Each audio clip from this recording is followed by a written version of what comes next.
In the jungles of Ecuador, among the tangled vines and the cries of wild birds, a young American missionary named Jim Elliot stepped out of a small plane and into the unknown. He was only 28 years old, athletic, sharp-minded, and deeply devout. Jim was not just chasing adventure. He was chasing something eternal. He believed with every fiber of his being that no life was worth living unless it was lived for Christ. And he believed that the people who had never heard of Jesus, no matter how dangerous they were, deserved to know him. But within days, Jim Elliot and 4 of his missionary friends would be dead, speared to death by the very people they came to reach.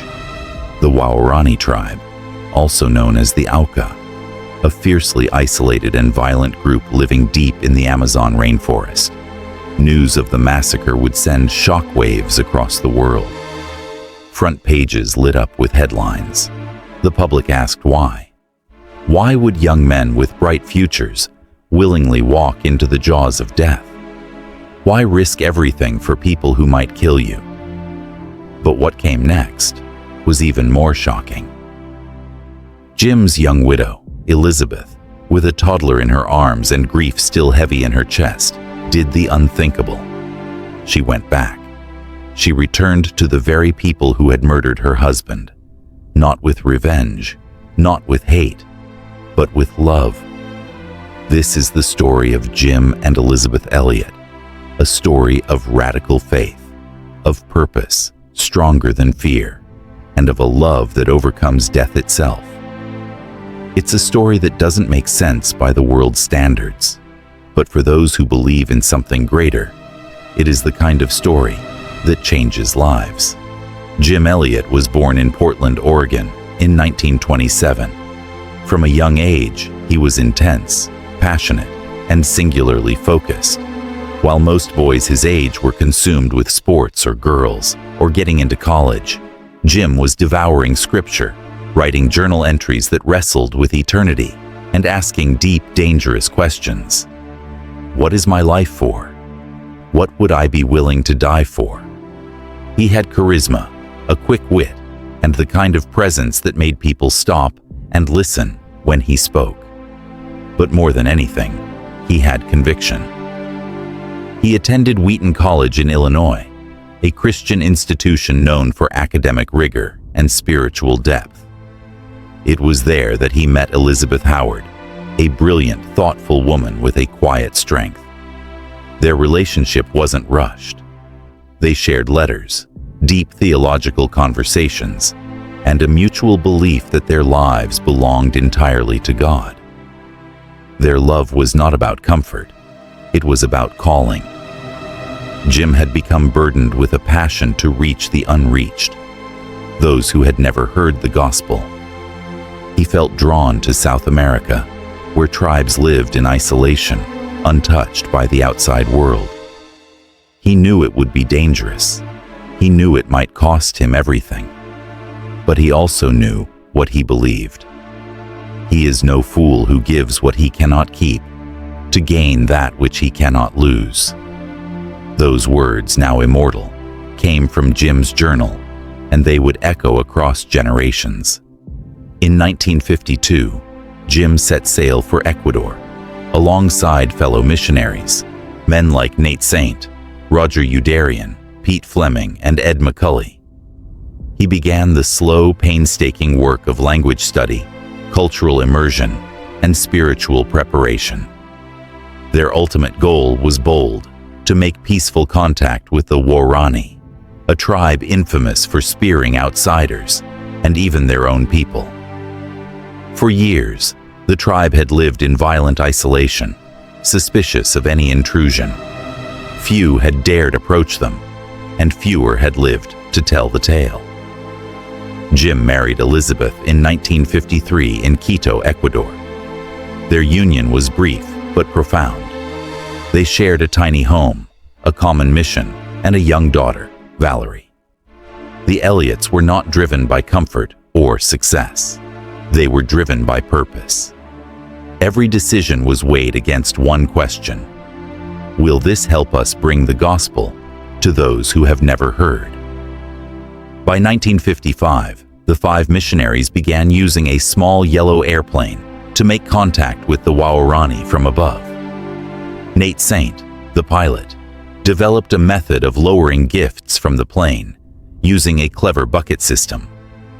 They would fly in circles, letting down packages filled with machetes, cooking pots, buttons, and even pictures of themselves, hoping to build trust from a distance. To their surprise, the tribe responded positively. They sent gifts back in the bucket.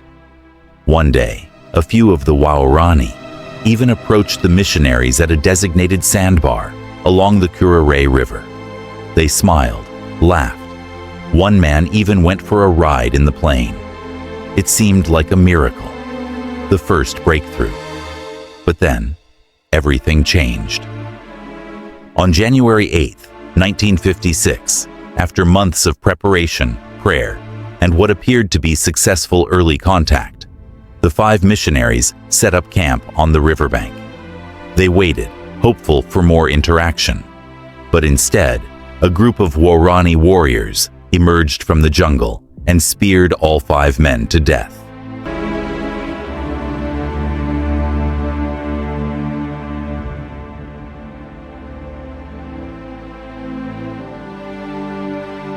Jim Elliot died with a Bible in his hand and a heart full of hope.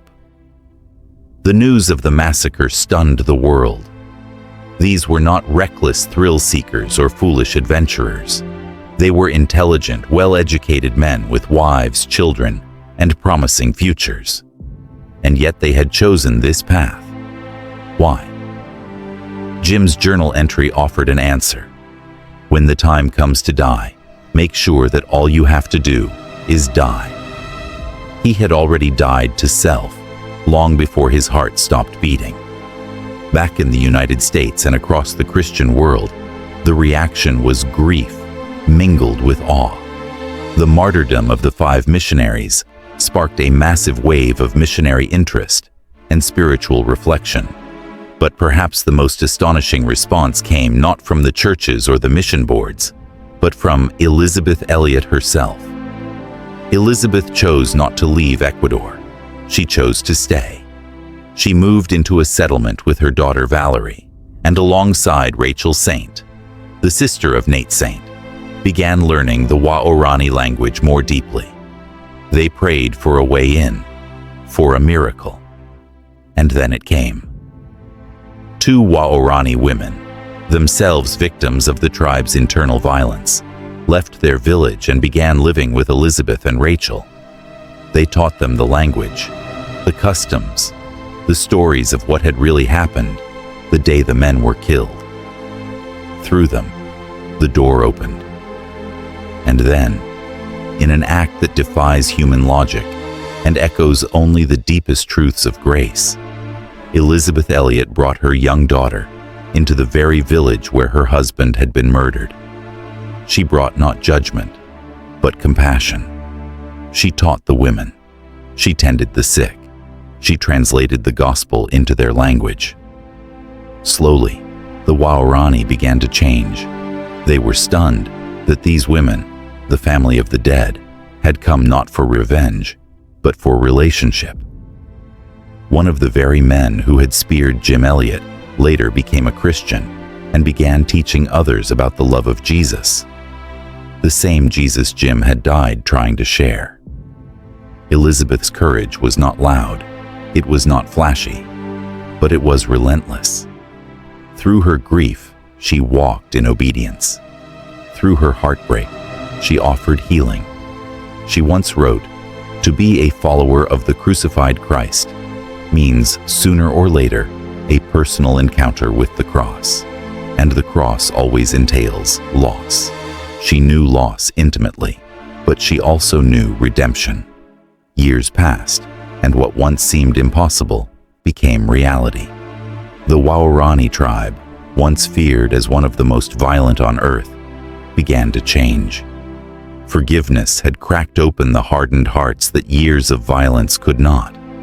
Elisabeth lived among them, learned their stories, heard their fears, and offered something they had never known before: unconditional love. It wasn't easy. There were moments of doubt, sickness, danger, and sorrow. But she pressed on, not because it made sense, but because it was right. Her daughter Valerie grew up playing with the children of the men who had killed her father. The village that had once spilled innocent blood was now singing songs of praise. The language that had cursed intruders was now praying to the God of peace. All of this, not by force, not by manipulation, but by the power of forgiveness and the persistence of grace. Elisabeth eventually returned to the United States. She became a writer, a speaker, a teacher. Her book, Through Gates of Splendor, which chronicled the lives and deaths of the 5 missionaries, became an international bestseller. Millions were moved by the story. Thousands felt called into ministry. She didn't sugarcoat the pain. She didn't glamorize the loss. She told the truth, raw, unvarnished, and rooted in Scripture.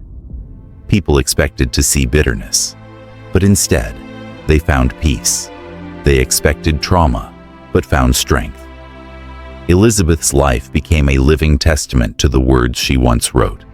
The will of God is never exactly what you expect it to be. It may seem to be much worse, but in the end, it's going to be a lot better and a lot bigger. In time, she remarried, first to Addison Leitch, a theology professor who died of cancer just 4 years after their wedding. Then, years later, to Lars Gren, with whom she shared her later years until her death in 2015. Yet no matter where life took her, Elisabeth never strayed from her message. Suffering is not the end. Loss is not the end. Love, costly, self-sacrificing, Christ-centered love, is the final word. Meanwhile, the legacy of Jim Elliot grew far beyond what he could have imagined. His journals, filled with fiery conviction and poetic truth, became spiritual fuel for generations of believers. His most famous line, "He is no fool who gives what he cannot keep to gain that which he cannot lose," has been etched onto the hearts of missionaries, pastors, students, and seekers around the globe. But that legacy was not about Jim. It was about the God he served, a God who came to earth, not to escape pain, but to bear it. A God who died, not to end suffering, but to redeem it. That's the heartbeat of the Elliot story. Not human bravery, but divine love. What would possess a man to walk willingly into the heart of danger, knowing it might cost him his life? What would move a woman to embrace the very people who took her husband from her? Not with anger, but with compassion. It was not insanity. It was not naivety. It was Christmas. Jim once wrote in his journal, "Father, make of me a crisis man. Bring those I contact to decision. Let me not be a milepost on a single road. Make me a fork that men must turn one way or another on facing Christ in me." That prayer was answered, not only in his life, but in his death. Jim's story forced people to ask hard questions. What are we living for? What are we willing to lose? Do we really believe in eternity, or are we clinging to comforts that will vanish with time? Elisabeth's testimony answered those questions with quiet, relentless faith. Her presence among the Waorani shouted a truth louder than any sermon. Christ's love is real. It forgives, it heals, it transforms enemies into brothers. In the decades since their deaths and ministry, the Waorani people have continued to grow in faith. Many of them are now believers. Some have even become missionaries themselves, reaching other tribes in the jungle. The ripples of Jim's sacrifice and Elisabeth's obedience have moved far beyond one village in Ecuador. They have circled the globe. And what's even more profound is that neither Jim nor Elisabeth sought fame. They didn't know their names would one day be spoken in churches and classrooms around the world. They didn't seek legacy. They simply obeyed. Jim didn't get to see the fruit of his labor. He died believing. Elisabeth saw more, the beginning of a miracle. But even she didn't fully grasp how far it would go. And yet, isn't that often how God works? Through small acts of obedience that echo across generations. The Elliot story is not one of perfection. It is not romantic or safe. It's raw, it's brutal, it's beautiful, it's real. It speaks to anyone who has ever asked why bad things happen to good people. It speaks to anyone who has ever lost someone they loved and wondered if the pain would ever ease. It speaks to those who feel called to something greater, but are afraid of the cost. We learn that purpose is worth more than comfort, that a life lived for Christ, though it may be short in years, can echo through eternity. Jim reminds us that faith is not a sentiment, but a surrender. That conviction without action is empty, and that true love always costs something. In a world that often values safety, self-preservation, and success, Jim Elliot stands as a contradiction. His life challenges us to count the cost and follow anyway, to believe that the gospel is still worth everything, that obedience still matters, that dying to self isn't a tragedy, it's the beginning of real life. We learn that bravery doesn't always wear armor. Sometimes it wears humility, and that the deepest impact we make is not through loud declarations, but through quiet, consistent surrender. Jim Elliot's legacy calls us to live intentionally, to walk into the unknown with open hands, to forgive when it hurts, to trust when it's costly, and to believe that the smallest seed of obedience can become a forest of transformation. Jim and Elisabeth answered that call, and because they did, countless lives have been changed. When Jim's body was found in the river, his journal was discovered among his belongings. Inside, scribbled in his strong handwriting, were the last entries he ever wrote. They weren't words of fear. They weren't cries of regret. They were prayers, commitments, declarations of trust in a God who is good even when life is not. Elisabeth, years later, reflected on the mystery of God's will. God never withholds from his child that which his love and wisdom call good, she said. God's refusals are always merciful. Severe mercies at times, but mercies all the same. That phrase, severe mercies, became a cornerstone of her theology. She believed that God could use even the most searing pain to shape something glorious, that he often allows suffering, not to punish, but to prepare.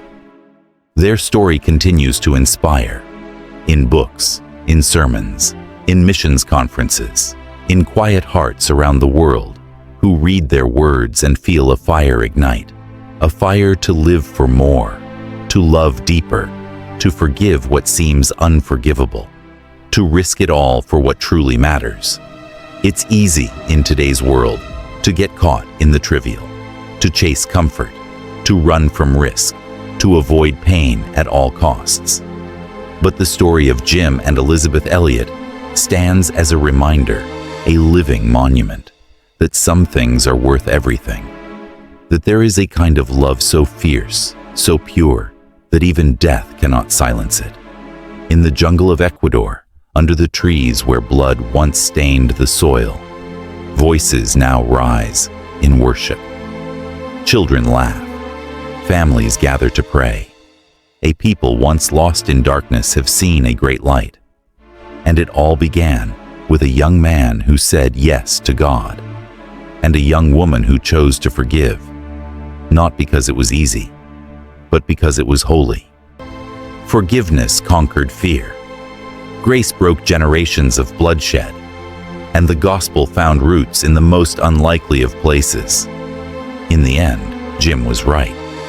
He is no fool who gives what he cannot keep, to gain what he cannot lose, and neither are we. May their story not just inspire us, but challenge us to live, love, and surrender like eternity matters.